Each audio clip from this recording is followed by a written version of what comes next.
I want to start out with just mentioning something. Tina had touched on Ukraine, and I'd like to mention this. It's something that we've addressed before, and unfortunately we have to address it one more time. There are continued attacks against civilian infrastructure projects in Donetsk.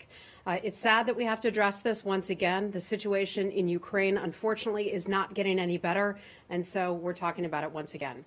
The United States continues to be deeply concerned by the escalating violence and the worsening humanitarian situation in eastern Ukraine.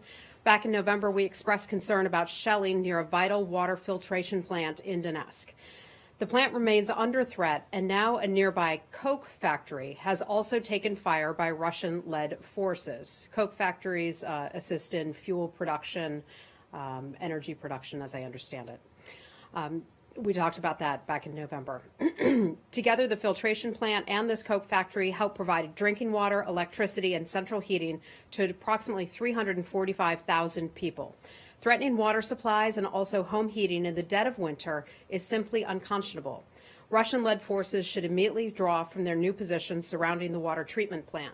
We again call on Russia to stop artillery and rocket attacks against Ukrainian civilian areas and to honor the ceasefire called for in the Minsk agreements. The humanitarian situation in eastern Ukraine is the worst it has been now in 3 years, and it is deteriorating.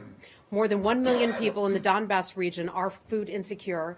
Civilian casualties are up significantly over last year. We call on Russia to take immediate steps to resolve the humanitarian crisis by withdrawing its forces and agreeing to a robust UN peacekeeping mission. We also call on the Ukrainians to do more to alleviate the suffering and protect civilian populations and critical infrastructure. The United States remains committed to securing a lasting peace in eastern Ukraine through the full implementation of the Minsk agreements.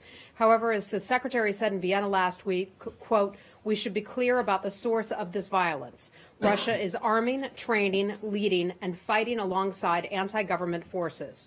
The decision to end the violence in eastern Ukraine and secure better relations with the United States and the international community lies squarely with Russia." And with that, I'd be happy to take your questions.